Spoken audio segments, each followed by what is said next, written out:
Welcome to another deep dive with us.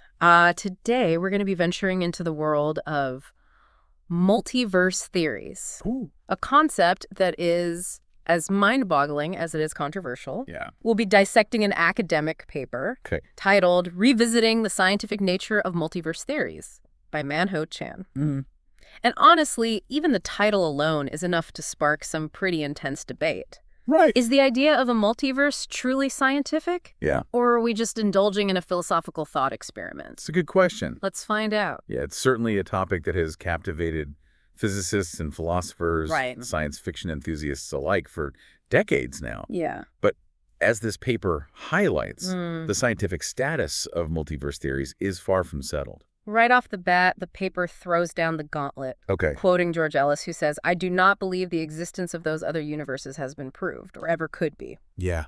So before we even get into the specifics, we're faced with this fundamental question of falsifiability. If we can't even imagine a way to test for other universes, are we even doing science? That's the crux of the debate, isn't it? Right.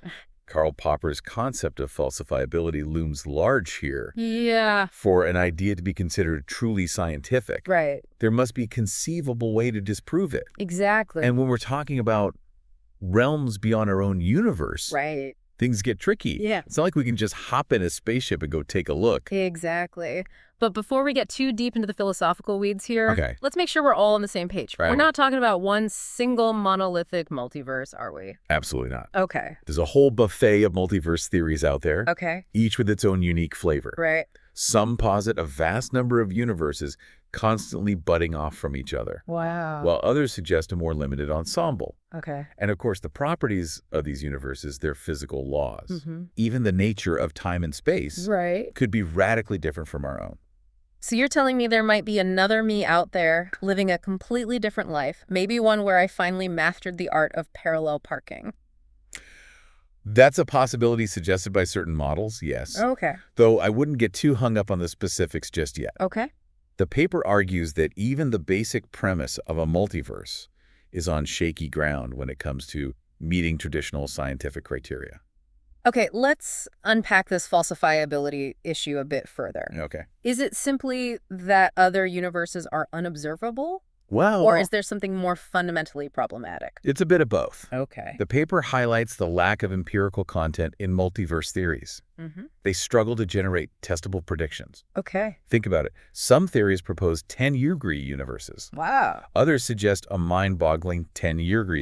That's a lot. That's a difference so vast it makes my head spin. How do you even begin to test for something when the potential scale is that unfathomable? It's like trying to find a specific grain of sand on all the beaches of the world, multiplied by infinity. Yeah. But I'm guessing some physicists aren't ready to throw in the towel just yet.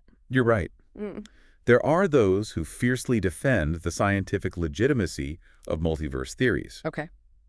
Sean Carroll, for example, argues that just because something is unobservable now doesn't mean it's inherently unscientific. Okay. He points to examples like black holes and dark matter, which were once purely theoretical constructs, but has since been supported by indirect evidence. So it's a question of how we define observable and what kind of evidence we're willing to accept. Exactly. Okay. Carroll proposes 5 levels of falsifiability. Okay.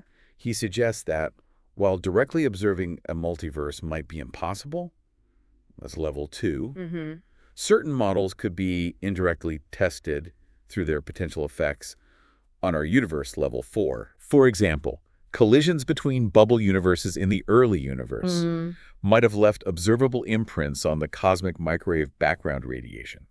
Okay, so it's not a complete surrender to unfalsifiability. Why? But I imagine the paper doesn't let Carroll off the hook that easily? Not at all. Okay. The paper pushes back on Carroll's defense, arguing that even his indirect testability criteria are problematic when applied to the vast, undefined landscape of multiverse theories. So even if we grant that some level of testability is possible, the sheer variety and lack of specificity within multiverse theories still make them incredibly difficult to evaluate scientifically. It's like trying to nail jelly to a wall.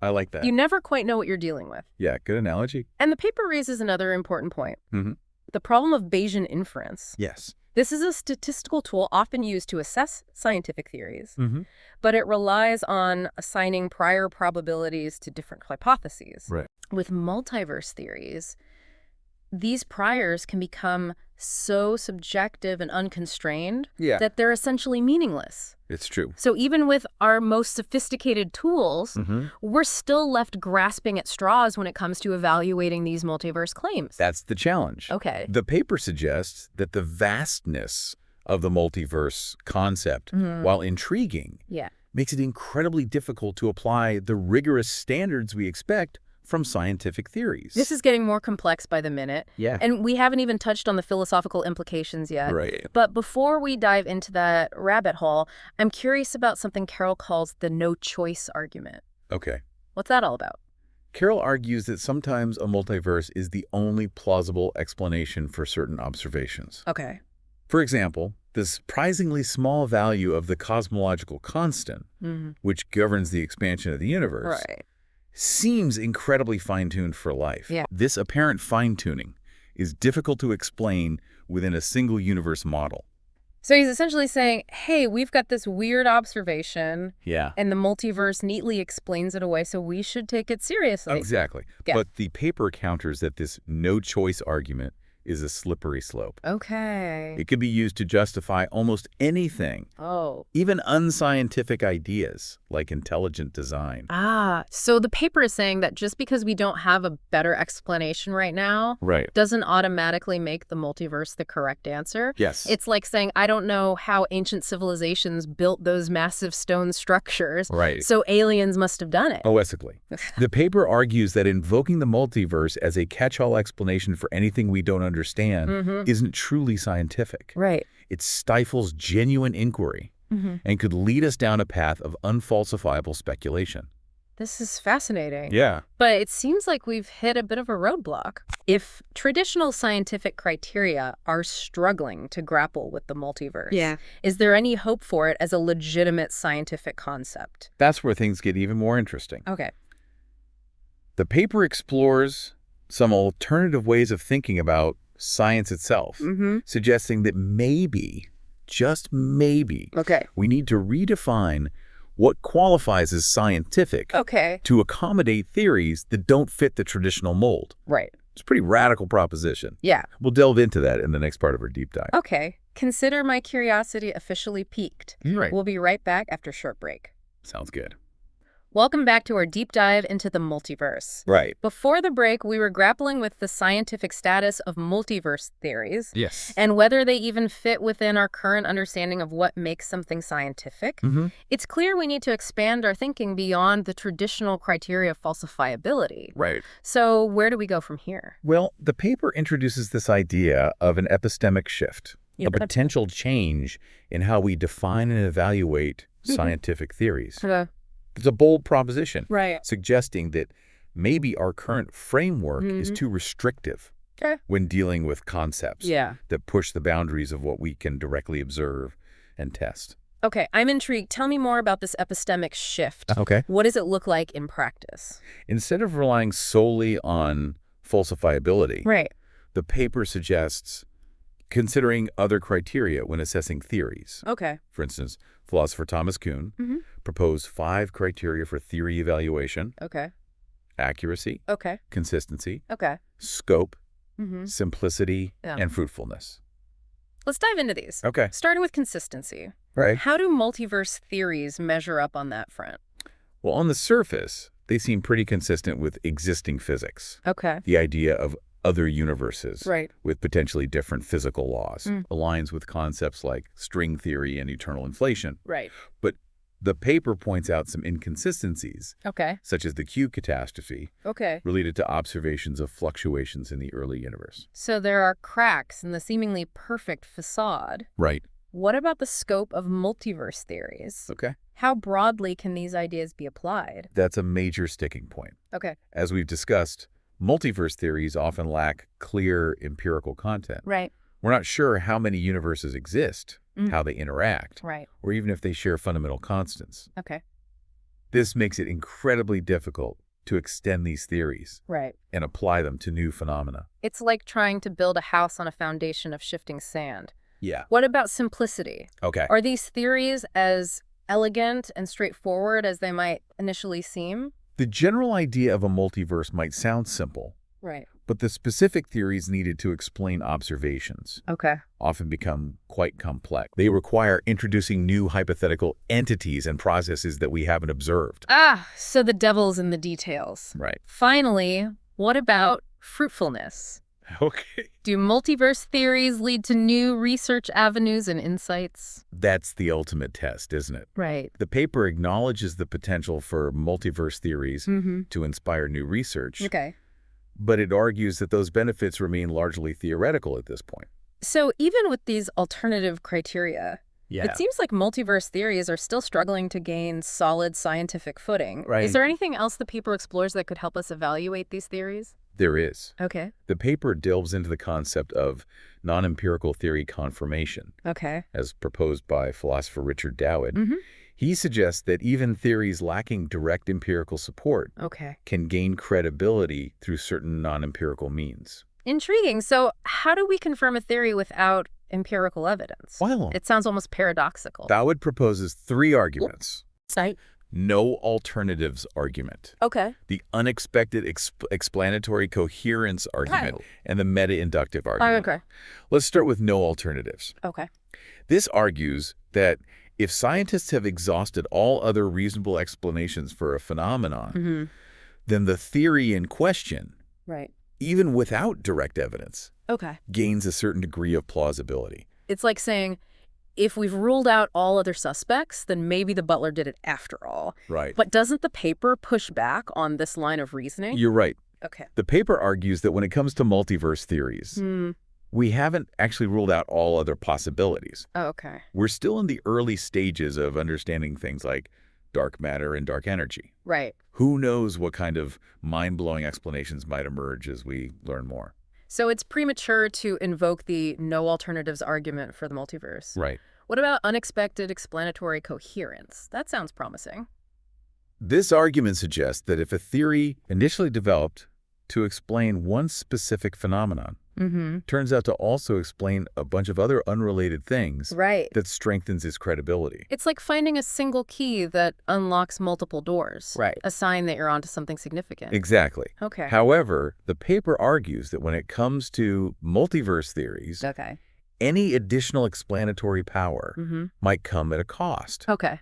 For example, some theories posit a multiverse generator Okay. to explain the creation of all these universes. Right. But this introduces new theoretical problems and potential inconsistencies. So you solve one puzzle, but create a whole new set of challenges. Right. What about the meta-inductive argument? This one suggests that if similar theories in the past have been successful, we have reason to be optimistic about this new theory. Right. It draws on historical patterns of scientific progress. It's a bit like saying, hey, this new smartphone technology seems pretty wild. But remember how skeptical people were about cell phones initially? Right. Yep. But the paper points out that multiverse theories often rely on other theories that are themselves highly speculative and untested, Okay. like string theory and chaotic inflation. Right. It's a bit like building a house of cards on top of another house of cards. Yeah. Not exactly a recipe for stability. Okay, so even with these non-empirical arguments, the scientific status of the multiverse remains pretty shaky. That's the takeaway so far. Okay. But remember, even if we never definitively prove or disprove the existence of a multiverse, Right. the very act of exploring these ideas has value. Right. It forces us to re-examine our assumptions about reality and pushes the boundaries of our scientific and philosophical inquiry. It's a reminder that sometimes the most important questions are the ones we can't yet answer. Right. But before we get too lost in existential pondering, let's shift gears and explore the philosophical implications of the multiverse. After all, if we could somehow prove its existence, what would that mean for our understanding of ourselves, our place in the cosmos, everything? Now you're talking. Exactly. This isn't just about equations and scientific models anymore. Right. It's about grappling with the fundamental nature of reality and our place within it. You're right. Okay. And the implications are profound. Right. Touching upon everything from the meaning of life to the nature of free will and identity. Okay, I'm ready to dive into the philosophical deep end. All right. Lead the way. Well, one of the first questions that comes to mind is, Okay. if a multiverse exists, Right. what does that say about the uniqueness of our own universe and our own existence? Right, because if there are infinite versions of ourselves out there Yeah. making different choices and living different lives, Right. does that somehow diminish the significance of our own experiences? It's possible. It's a bit unsettling to think about, honestly. I understand. It challenges our deeply ingrained sense of individuality and the meaning we ascribe to our choices and actions. It's like finding out that your entire life is just one episode in a never-ending cosmic reality show. That's one way to look at it. Yeah. Some might find that liberating, a reminder of the vastness of existence and the infinite possibilities out there. Others might find it disorienting or even terrifying. I can see how it could go either way. Right. But it certainly raises questions about free will. Yeah. If every possible choice is being made in some other universe, does that mean our own choices are predetermined? That's a question. Do we even have free will in a multiverse? That's a question that has plagued philosophers for centuries. Yeah. Long before we even started talking about multiverses. Right. It gets to the heart of what it means to be human and make choices in the world. It makes you wonder, if I met my other selves from these other universes, would I even recognize them? Yeah. Would we have anything in common? That brings up another fascinating philosophical dilemma. The question of identity. Okay. If there are infinite versions of ourselves, are they all truly us? Right. Or are they separate entities who just happen to share our DNA and some of our experiences? Yeah. How do we even define or measure saneness across different universes? It's like trying to figure out if your reflection in the mirror is truly you or just a copy. Yeah. This is getting more mind-bending by the minute. It is. But beyond these questions of identity and free will, are there other philosophical implications we should consider? Absolutely. Another fascinating area to explore is the impact of a multiverse on our understanding of ethics and morality. Okay, I'm curious, how does the multiverse mess with our moral compass? Well, if every possible action is being taken in some other universe, does that mean all actions are equally valid? Does it undermine the concepts of right and wrong? So you're saying that if there's a version of me out there who's, say, a ruthless dictator, okay, does that somehow excuse my own moral failings? Well, I'm not sure I like where this is going. That's a rather extreme example. Okay. But it does raise interesting questions. Okay. For instance, if we knew that in some universes, certain actions led to greater happiness or suffering, would that influence our own ethical choices? Right. Would it even be possible to establish a universal moral code in a multiverse where anything goes? It's like our moral compass suddenly has to navigate a multidimensional landscape with no clear sense of direction. Right. But let's shift gears for a moment. Okay. Beyond the ethical implications, Right. does the multiverse affect our sense of purpose and meaning? That's another crucial question. Okay.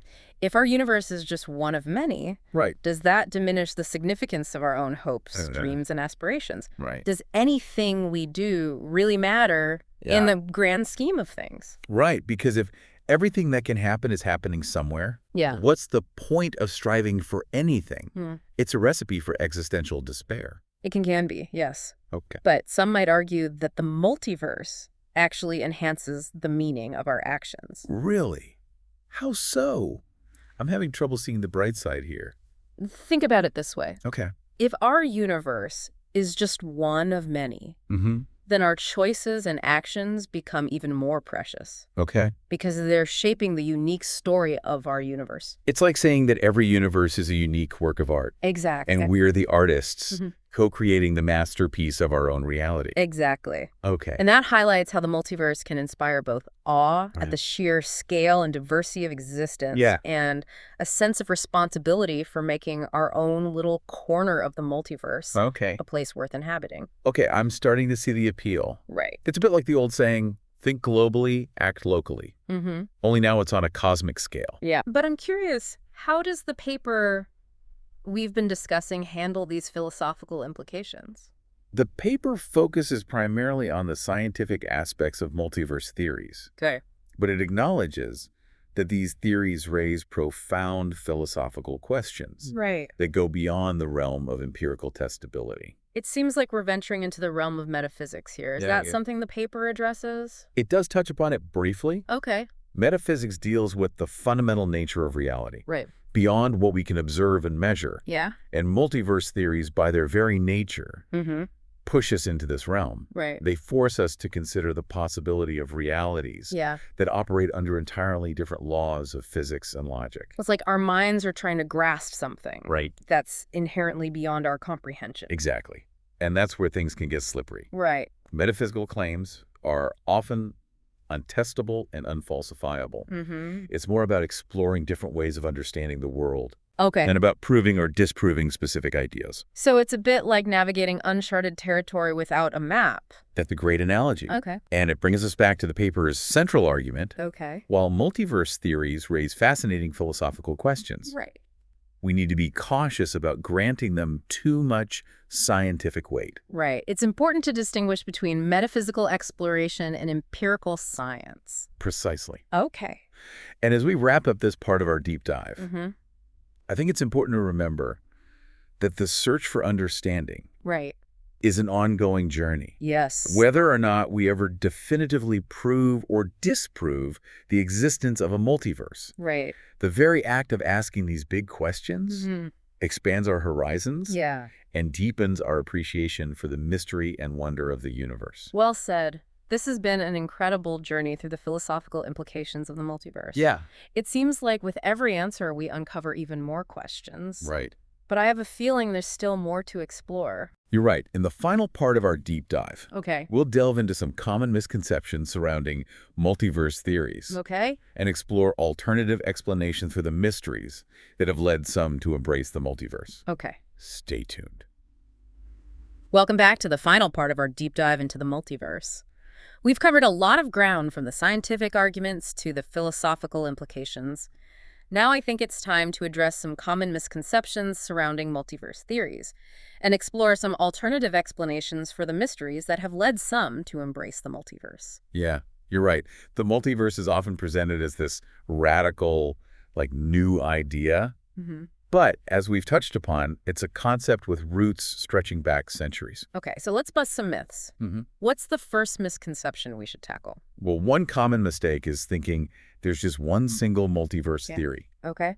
In reality, there's a whole family of multiverse theories, Right. each with its own unique set of assumptions, implications, and problems. Right. It's not a one-size-fits-all concept. So when we're talking about the scientific validity or the philosophical implications of the multiverse, it's crucial to be specific about which type of multiverse theory we're discussing. Exactly. It's like talking about fruit as a single category. Okay. Sure, an apple and a durian are both fruits, Right. but they have vastly different properties, flavors, and, smells. Okay. The same goes for multiverse theories. Okay, I'm starting to see how these misconceptions can lead to a lot of confusion. Right. What's another common misconception we should clear up? Well, people often assume that multiverse theories are the only way to explain certain puzzling observations about our universe. Okay.